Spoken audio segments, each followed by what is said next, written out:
my name is Ralph and welcome back to the channel. It's my time, let's go.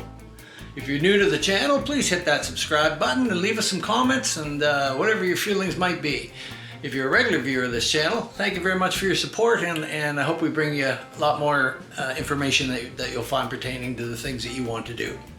So, with that said, today let's get on with Margaret's bottom end. As you've seen in the previous video, we put the bottom end together, we trued it all up. It's all ready to go, so now we have to put our bearings on, put our case on, and start putting the bottom end together.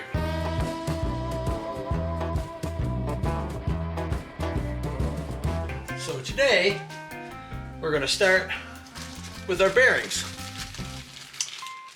This will be, of course, the inside of the case that will go on, and in a previous video, as I showed you, I tied an orange twist tie to my bearings so I would know which ones went where when I went to put them on.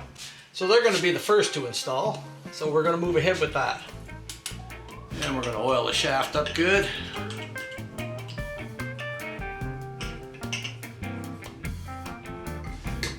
we go. The inside of our bearing. And of course we want to put it on with the bearing facing up, the taper facing up, because that's what fits in the case. And we'll just get it so it's square on there. And we'll put a little bit on the top here for our tool, because our tool is just going to rub on that. Put our tool on. This piece screws onto the main shaft. Get it started. And you can see at times like this, it's nice that you've thoroughly cleaned all the threads off, and I can practically thread that all the way on with my fingers instead of having to fight with it.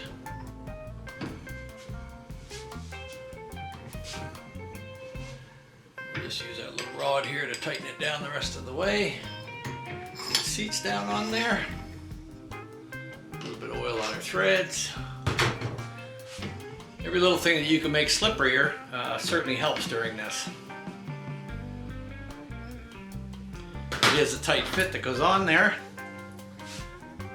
but if you put everything on dry, it can be quite a chore to try and force it down.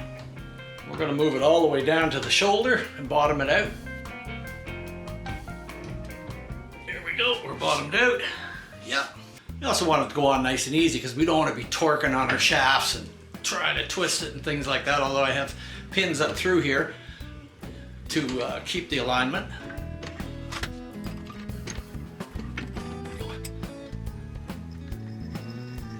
And there we are. So the next piece to go on is the inner spacer here, and that's very important. We're not to forget that, as that keeps our bearings spaced apart. You can miss it, put it on there, kind of press it together, but it will just crush out the Timken bearings, and very quickly you'll have failure. All right, we need our case half. We'll oil that up good.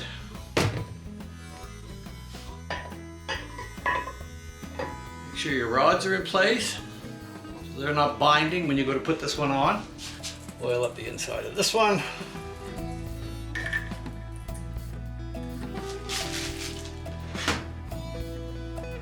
Put our sleeve on. Install our tool.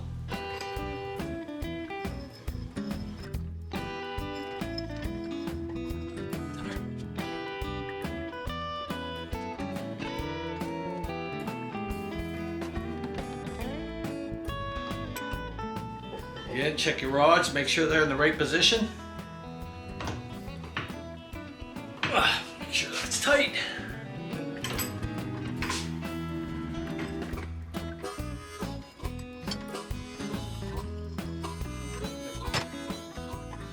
Everything feels good there. It looks good. So, the next thing we have to put in is our sprocket spacer. And I have Margaret's here, but as I cleaned it up and wire brushed it up and cleaned everything up like I always do, I ended up having a closer look at it, and I don't know if you can distinguish it on there or not, but there's rough sections from the rust through there, right in that area. You can see it along the edge here. That will be close to or right on where the seal will run. Now if the seal runs on that, it doesn't look like a rough edge, but it can be a rough edge, and it can wear out your seal over a period of time. So once again, I'm not going to run that. I'm digging my stash here, and lo and behold, I have a new one to put on there. I am going to put the seal in it this time because I don't want dirt and such going down in there. So I want to make sure that I keep it as clean as possible. We'll get our oil seal ready and we'll oil up inside the lip really well and outside as well. Oil on the hole here. Make sure there's nothing interfering. And one of the easiest ways to keep it centered up is to install your oil seal onto your spacer. Now your spacer, of course, is going to go down there in a little ways, but this will help you get started centrally with it. And the spacer has to be in there anyway, so it's just as easy to do it like this. Now we're going to put this particular one with the seal part facing outwards into the primary case, preventing primary oil from going into the engine. If you're a belt drive, you put it in the other way with the solid side out. But since we're going to be primary drive here in an oil bath, we're going to put this one on. And we'll just get it. I think I'd be lost without this little hammer. It's got a square head on it and it enables you to get in close at stuff, and it's got this end on it. I find it way better than like a ball peen hammer. So I'm just lightly going to start those in there. We don't want to bend up the lip of the seal.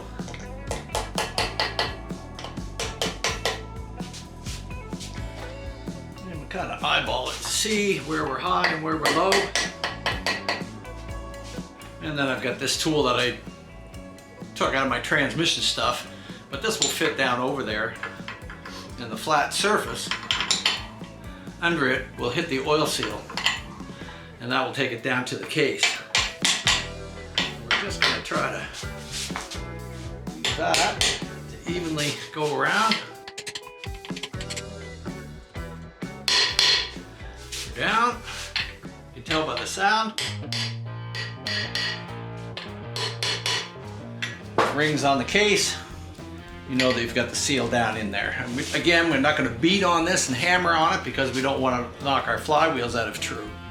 So there, now we have our seal in there, and that'll help protect us from any junk or anything that might get in there. We can blow it out good before we do the final installation, and that should be good. All right, now we're very carefully and gently going to lift it off, and we're going to set it down here so we can get ready to put our other case half on.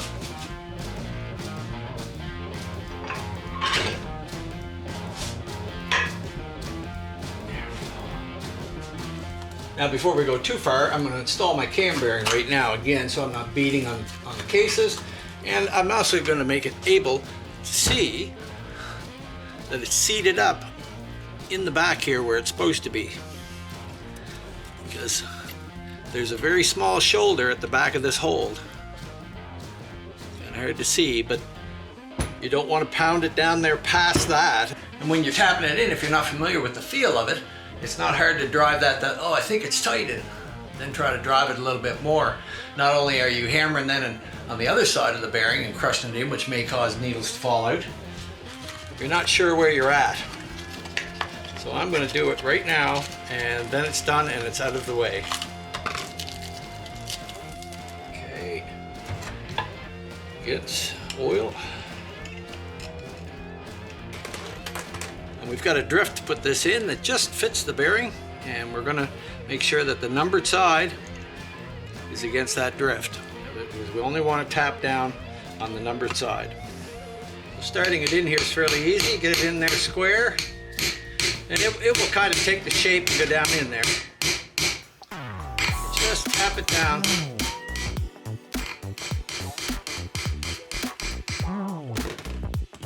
There we are. We're almost there. There we go. You can hear about the sound. And another important factor that tells you that you're in there properly. Yeah, see, we have a nice fit at the rear for the bearing. And when you look in here, there's a place in here right above the bearing, and the oil is able to drip down in here. There's two shoulders here and there's a slot here. And if your bearing is down in there, sticking out this side and not seated in, then you're actually blocking oil from coming in here and getting behind the big thrust washer that's in there. So we know we're in the right position because we're down below that and it's seated nicely into the back. Okay.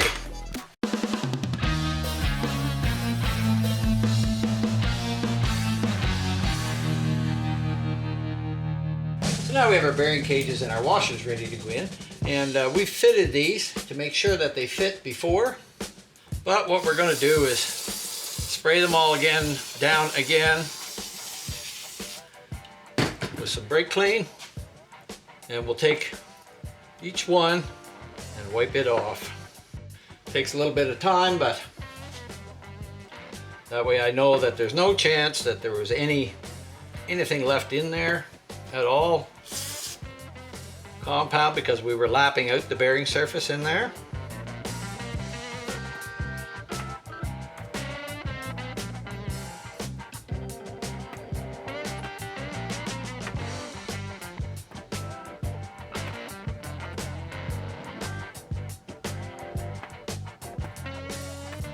So I've said many times before, lapping compound can play havoc all over the place in your motor, and if you don't see that it's there, you don't notice that it's there, you'll notice it later, because it will cause excessive wear on whatever area it happens to be trapped in, or bearings rolling on, or whatever.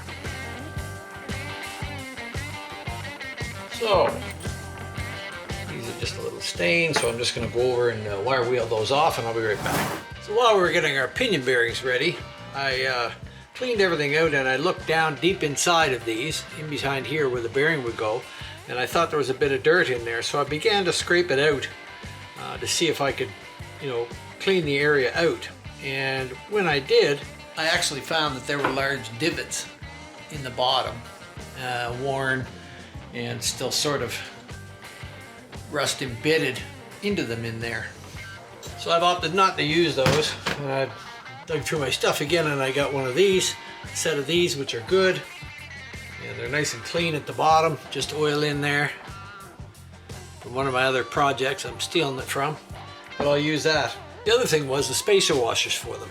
And I took them over to the wire wheel and tried to clean them up. Now one come up pretty good, but the other one is all corroded there.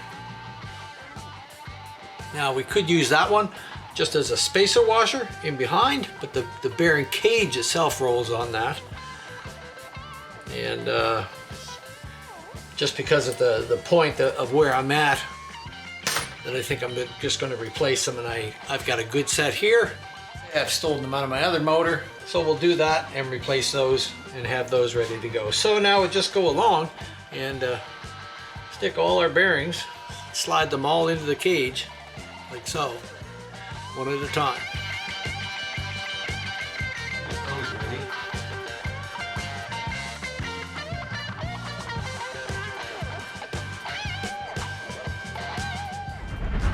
Sometimes you want to replace everything and you just can't, especially for the everyday guy.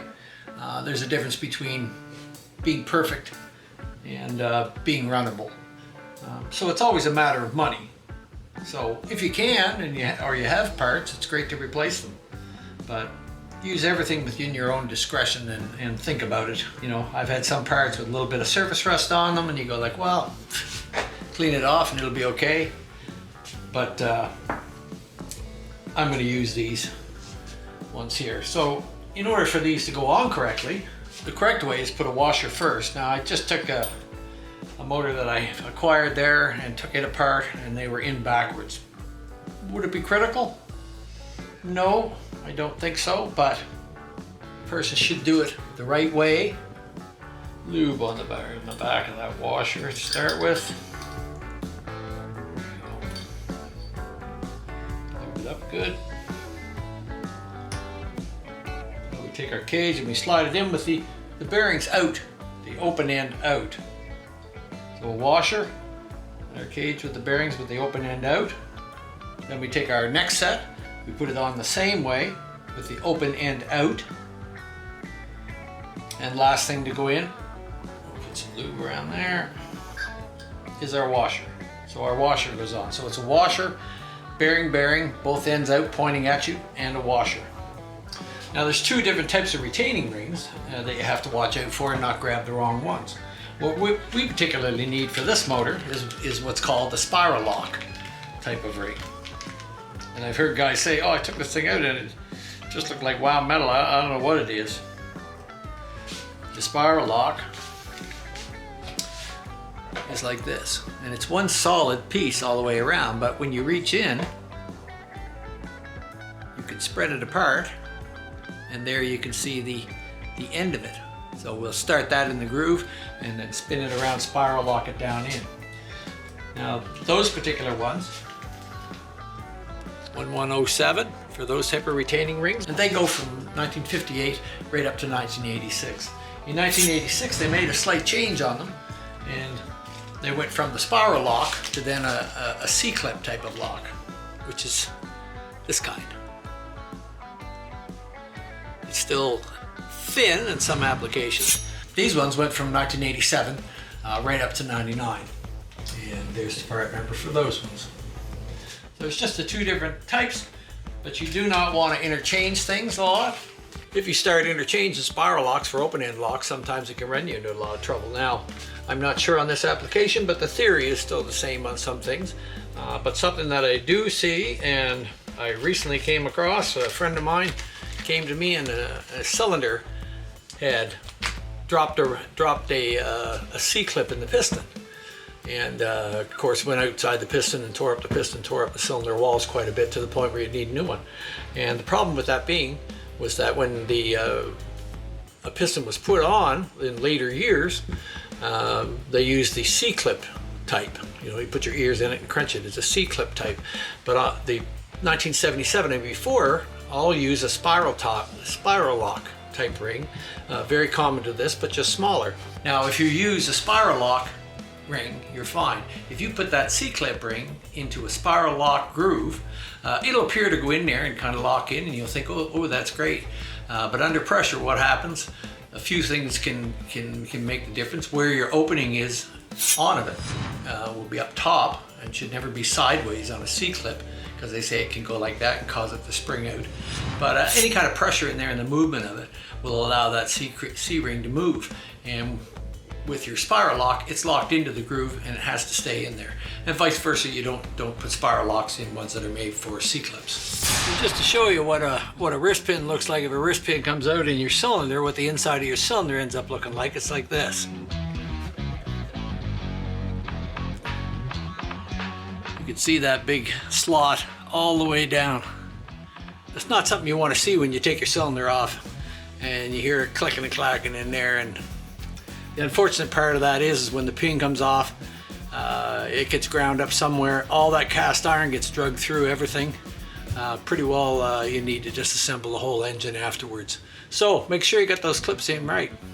It's an expensive lesson to learn, but stuff happens. We'll just go along here and start our spiral lock in, and we'll look for the edge of it.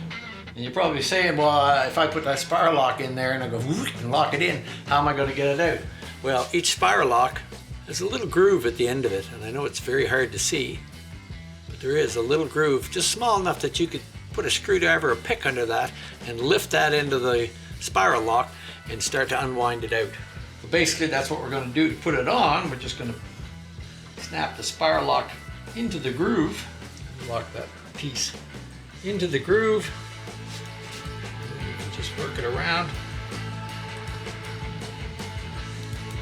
That in the groove.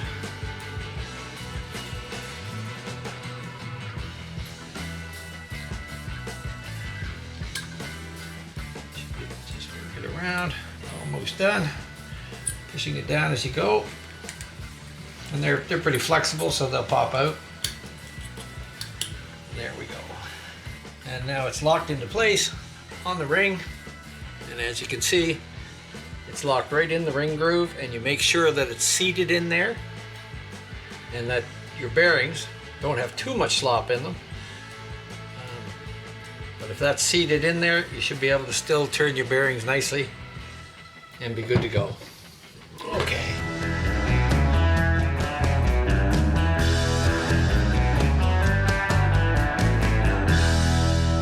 So we're going to get ready to put our cases together. I'm just going to wipe all my surfaces off. Brake clean or contact cleaner, some sort of cleaner. To give your adhesive the best chance of grabbing, especially on the big flat surfaces.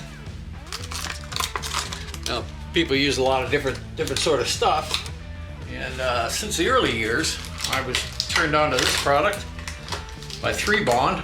I used to get stuff that was called the Emma Bond, and I couldn't get it anymore, so we went to this this gray sealant that's called 3Bond, and it's kind of nice because you don't end up with it, you know, making a ring of red stuff or something around the outside of your seam.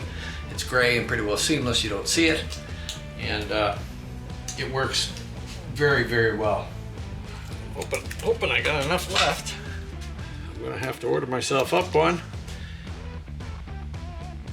But as with everything, let me just put it on my finger and start blending it around.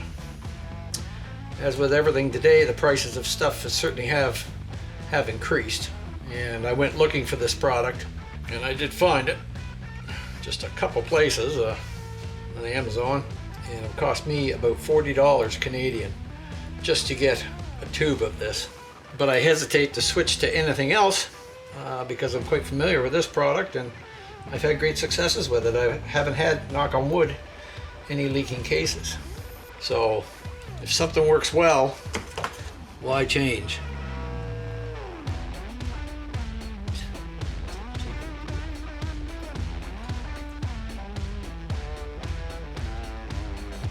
I'd say I'm about out. It's about the last of it. So we'll be biting the bullet, spending the 40 bucks. I know guys use all kinds of stuff, and I'm sure that many of you out there have a suggestion as what you use. I'd be interested to hear what you use for case surfaces to stop them from leaking. I'm always open to new ideas, and I always find it very interesting to see what other people are using. But it does say stays pliable for, I don't know how many hours, quite a while. With extra lube on our bearings.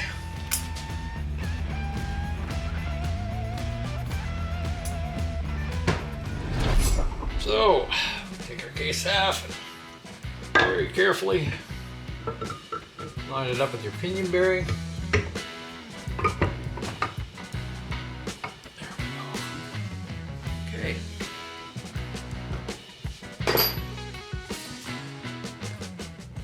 Loctite on here.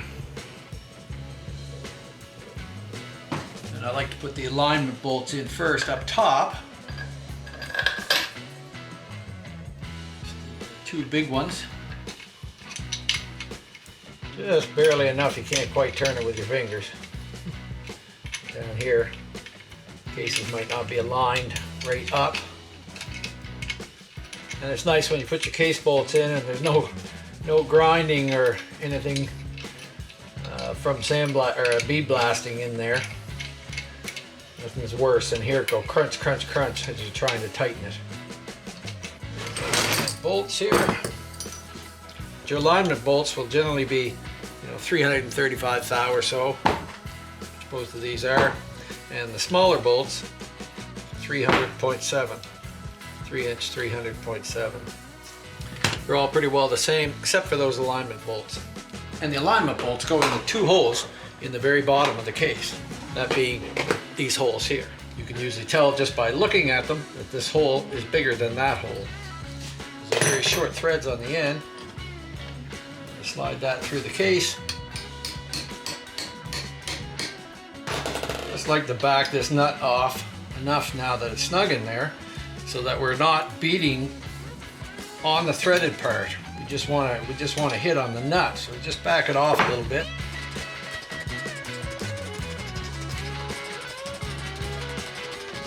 And as I said in the beginning, these ones are very tight in there, which is a good sign that the cases really haven't been apart, that nobody's had them apart too many times.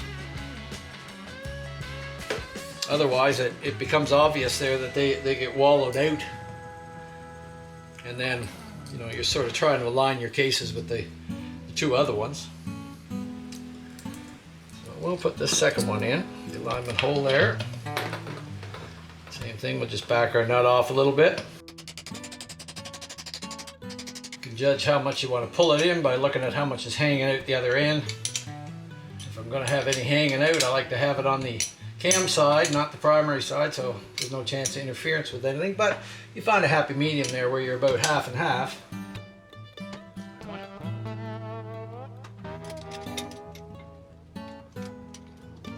And we'll just snug it up just a little bit. We don't want to get a whole lot on there yet until we get all of our other ones through. Right now is a good time to make sure we have no binding and it's nice and smooth in there.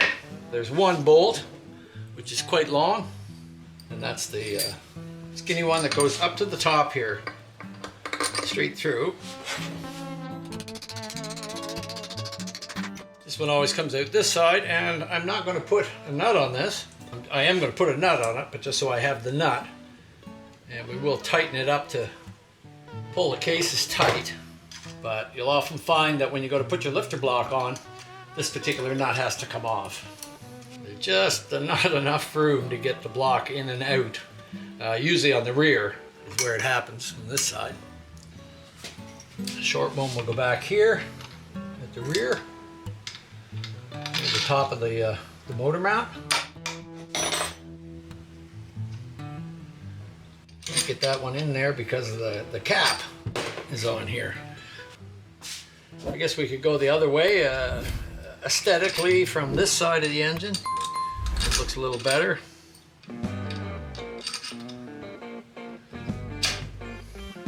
Oh yeah, I probably got enough. If I could round me up a little washer, one of the small type washers. There we go. That's what we're looking for.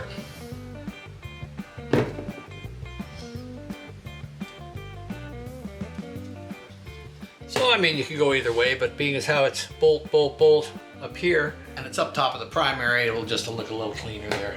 So now that we've got them all in, we're just going to go in and snug them up.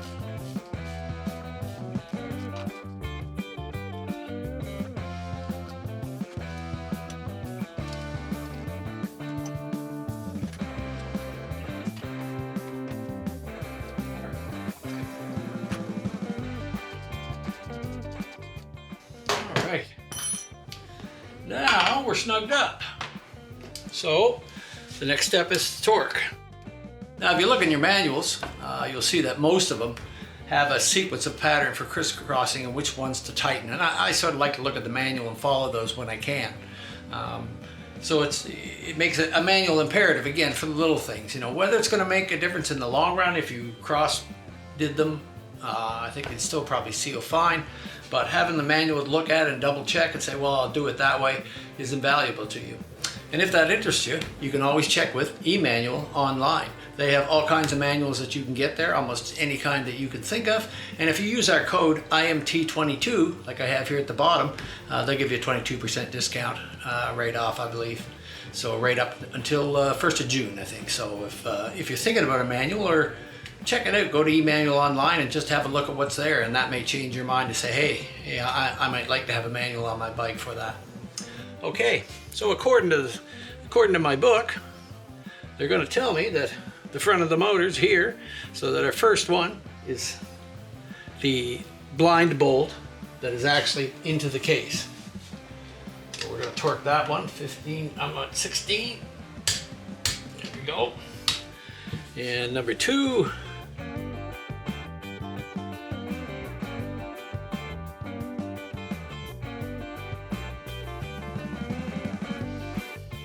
she's all snugged up, and we'll just go along and try to wipe off a little bit of the excess here, just so that it's nice and clean looking.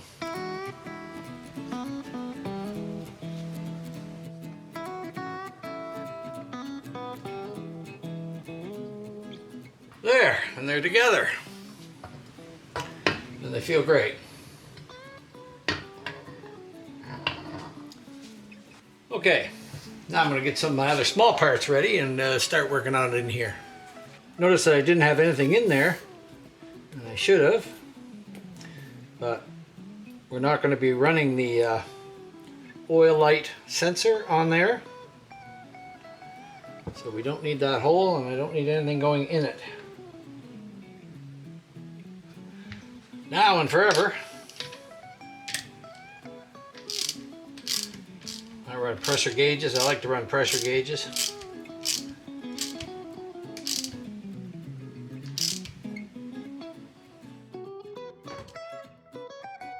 All right, so now we're just going to tidy up a few things. I got a new spring and the filter here to go up top, and I'm just going to put this plug in it for the time being because I'm going to run my oil pressure gauge there, but we don't need anything falling down in there, just to keep the debris out. Now, next thing we got to do is replace all these gears. This is our oil pump drive gear, and you can see what kind of condition that was in. This here is our main pinion drive gear, and this part here where it's stained was all sitting in the water. So I don't know if you can see, but the teeth are deteriorating on that. So that's junk. And we replaced the main oil pump drive gear as well with a new one because it was kind of bad. I don't think you'll get it on there, but it was pretty cruddy in these areas. We're starting to all deteriorate in there. So we replaced that too. And even the backing plate for the camshaft and stuff. We put that in new. So we've got a new oil pump drive gear to put in it. Brand smoking new. And these have a tapered side and a flat side. And the tapered side always goes in towards the engine. So we're just going to put a little lube on that. Tapered side towards the motor. And we'll slide it on the key there.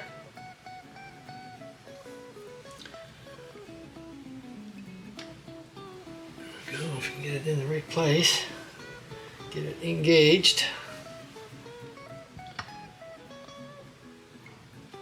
Just rotate it a little bit and she should slide down in there.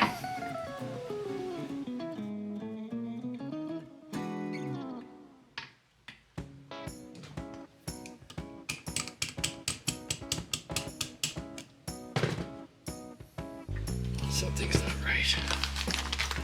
Something's not right today. It's not my day. It's a 73 unit that should go in there. So as you see, we've run into a bit of a problem here. I'm trying to slide in my oil pump drive gears and they seem to be locking up. As soon as I put it in there, I can no longer turn the motor over. No matter what I try to do, it doesn't seem to want to move. I know my pump gear is free. We're not sure where we're at here, but we've ground to a halt at this point. Be sure to stick with us next week to see if and how we figure out this problem. I hope I do, but you never know. It's just a matter of trial and error, and take your time and think about it and scratch my head a bit, and I'm sure we'll find a solution for what's happening there. So that'll be about it today. I hope you enjoyed the video. So of course, subscribe, comment, leave a message, ring the bell, do those kind of things. It helps us to grow.